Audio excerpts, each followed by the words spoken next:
it's Kim. Okay, so I'm gonna cut the bars, the bars that, or the batches that I made last Sunday, and they're all the Outlander restocks, Outlander inspired restocks. And so this one is Dragonfly and Amber. And as you can see, the bottom edge is going to be about the color of how dark it gets. And then it has the melt and pour that I added gold and copper mica to make it look like amber. I wish it would be translucent, but I don't know how to do that. I mean, I use the translucent melt and pour, but I can't do it with the glitter, with the mica. Well, anyway, and so normally I don't use melt and pour for embeds, but I used it for the butterflies and for that. Okay, so this is a bar that I had split out of one of those little miniature slab molds that I have. And so I'm going to have to use this as a guide in order to get the right length for my bar.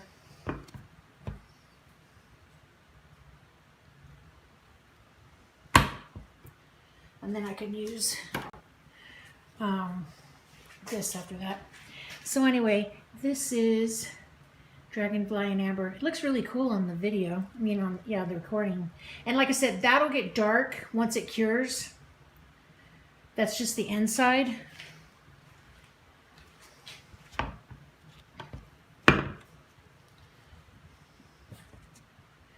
So I'll have a few little samples.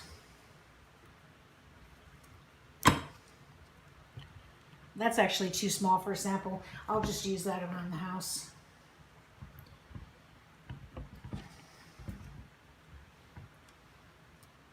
And I don't have to trim anything off the back of that because the bar is already the right thickness.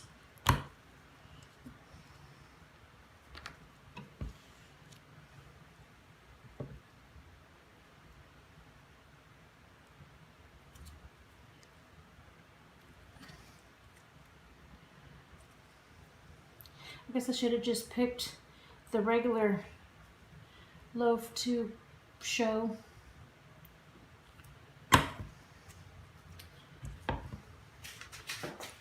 There's another one.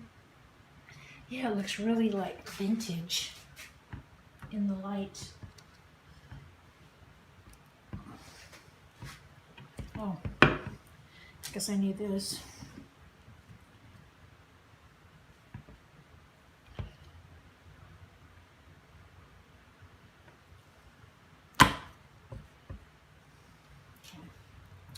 Okay, I'm not going to cut any more of those because it drives me crazy. Wasting time. But anyway, you saw what they look like. And then I have these little slivers left. And then I actually have this one whole slice that's not the right thickness. It's too narrow. So from my normal size bars. So I'm going to just cut it up into samples. And then that way I have samples for this particular scent. Okay, so then I'm going to do... this is Standing Stones. Oh, I'm sorry.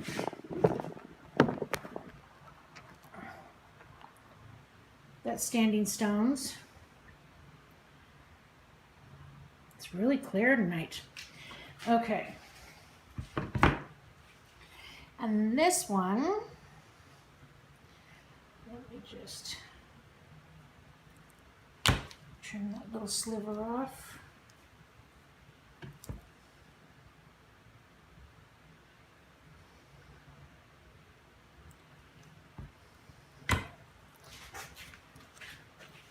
And I will have to trim some of the thickness off because that's a little too chunky. And then those bottom, it'll probably be about where it's darkened already at the bottom. It'll probably be that much I take off. And then those will be some samples.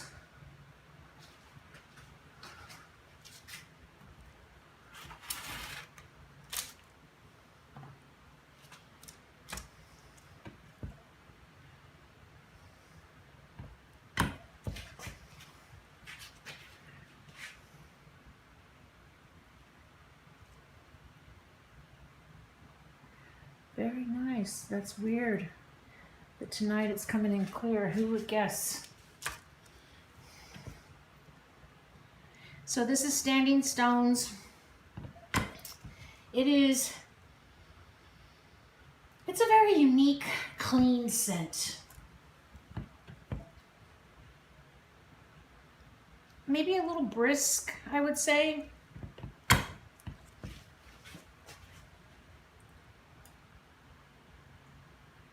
Yeah, I love it.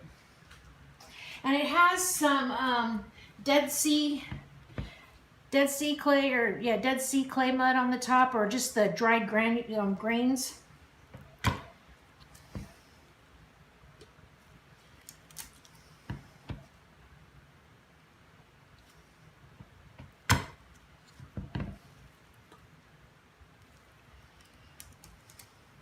And it'll have 14 bars out of this batch.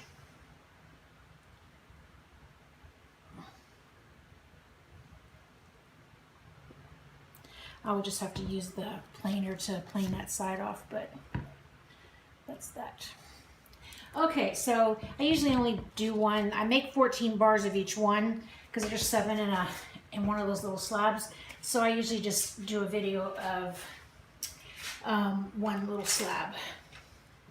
Okay, so this one I've never made before, and it's called Indigo. I've been having the fragrance for melts and for perfume oils and body sprays and things like that, but I've never made it in the soap.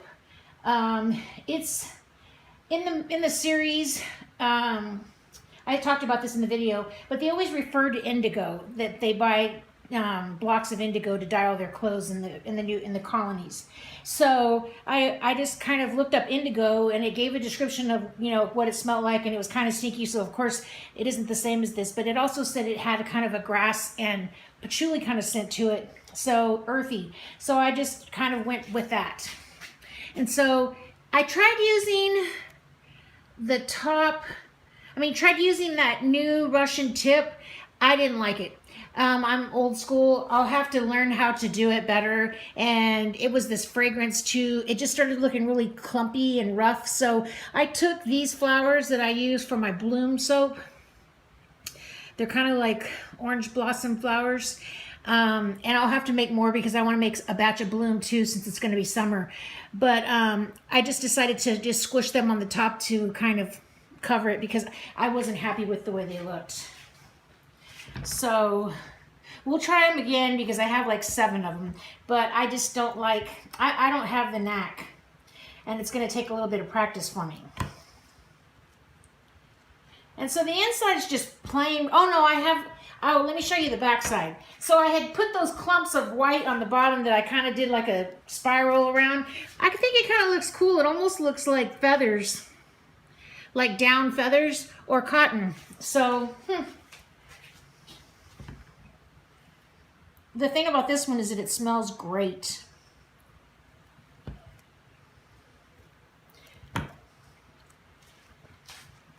And it's going to get trimmed off the back so I have samples because, like I said, it's just blue. It's so funny. When I first started soaping, I said, I'm not going to make blue soaps all the time because I hate that. And I seem to make a lot of blue soap.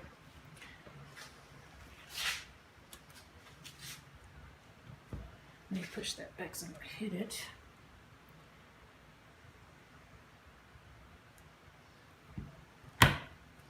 Yeah, that tulip tip just wasn't, I don't have a knack for it. I do like the way this part looks down there.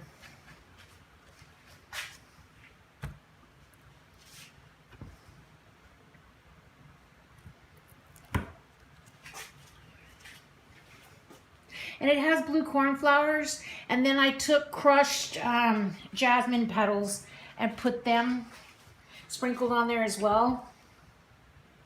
Because something about Carolina jasmine to me just goes with the soap itself because they're in North Carolina in the show at this point. Not in the show, in the books. Who knows if they'll be there or, yeah. Hopefully the show will continue. And I see that where I didn't color it and made those flowers, they're discoloring. I hope it doesn't get too dark, but that's probably from the, who knows? I don't remember which oil that would have caused that. I'll have to look it up. But The flowers were made with a different fragrance, so they're not going to discolor.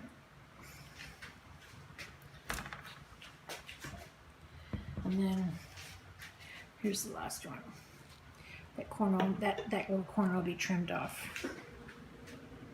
I do like to trim soaps. That's like kind of like relaxing to me. Okay, so now I'm going to do the Dame Blanc. And this is fashioned after the main character, Claire. And when she got married in the books, she wore these types of flowers in her hair. Now, of course, they don't say this in the television series for anybody who watches the television series, but in the books, she did. And then the fragrance, I love it. It's a white musk and herbs, because she is an herbalist and a healer, and she's always got her hands in plants, and so they always talk about her fingers, you know, smelling like herbs and things like that, because she's always picking at plants. So I just think it's appropriate. I haven't ever done the little pleat type of a thing on there, but I do like it. I'm happy I did it. Next time I'll make more yellow roses. I just ran out, and so I did 2 different tones, the natural batter with some tarragon in it, and then some with some of the Snow White colorant, or the, you know, it's a mica, I'm sorry.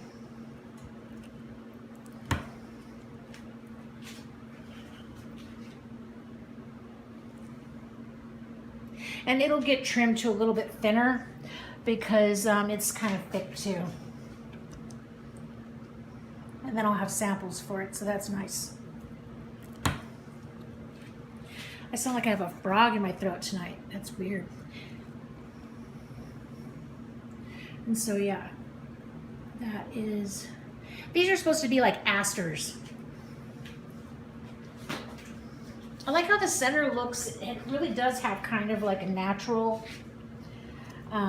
roughness to it. You know, like the way daisies look and stuff in real life. Let me show you. Look at it. It's kind of neat how that center of that aster looks.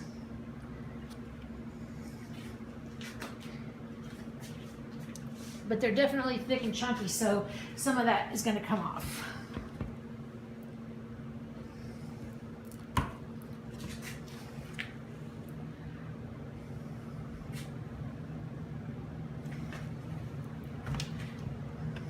The only 2 soaps that I haven't made yet from the Outlander dupes, or not dupes, oh God, what's wrong with me tonight? From the Outlander inspired are Mamacita and Cherry Bounce. And the Mamacita one, it's because I want to do some African black soap embeds to go in it. And I just haven't gotten around to doing it. It's like one of those best intention things where I always have I have the stuff and I want to do it, but I haven't really decided on the plan of how it's going to be put into the soap, because the rest of the soap I want it to be brightly colored. And then Cherry Bounce just simply because I need to get more of the whiskey that I use for that scent, and then I need to make the cherries, and I kind of wanted to get another mold so I could do larger cherries. And I just haven't bought one yet. So it's kind of like I'm just waiting on that. Okay, so this is Bloody Man, and this is themed after the main character, Janie Fraser. And it's supposed to be, I could have done better, but like here, look at, that's a nice little section kind of. This part right here I kind of messed up on, but once they're cut, it'll look okay. It's supposed to be themed after his kilt. And ironically, some of you guys who watch my videos know that I've been working on, and if you follow me on Facebook, I had my DNA done, and I've been, you know, doing all my family trees and everything. And I found out, I never knew, because my grandfather and my grandmother, they divorced when my mom was, you know, a toddler. And I knew my grandfather, you know, when I was a teenager and stuff, but we didn't discuss family tree, things like that. I was, you know, a kid, you know, a teenager.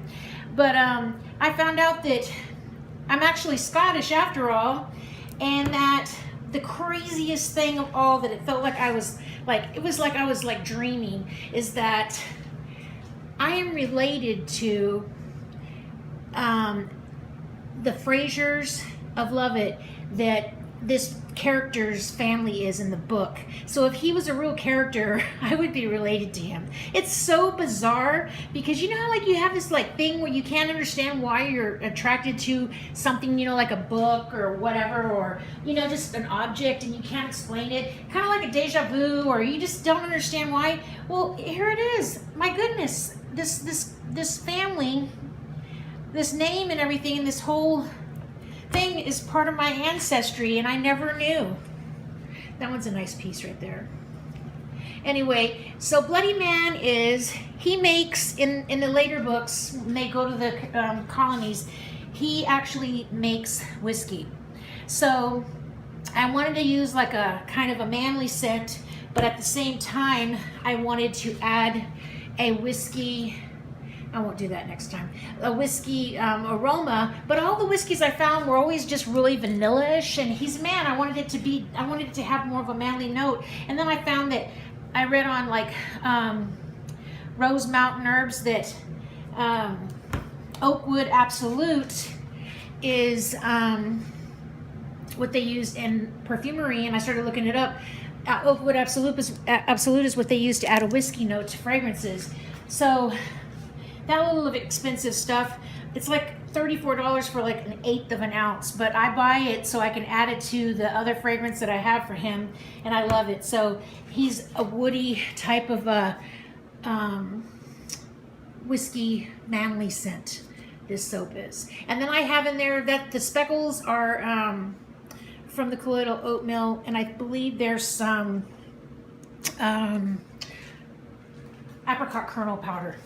I always like using that. I'm out of it, I have to get more, but I like using apricot kernel powder. So anyway, this is Jamie Fraser, and I just wanted to share these with you. I'm gonna make some more soaps tonight or tomorrow.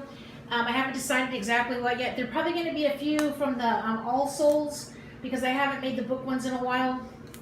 And I'm not putting the book ones in the books anymore. What I'm doing is I'm just going to sell them on their own in their own little soap van, because I have a lot of people who want to buy my soaps that aren't book fans, and to buy the book with the fragrance oil, I mean, you know, with the perfume oil, isn't something they're really interested in. And I don't want the soap sitting around for a long time. Okay, so thank you and have a great evening. Bye.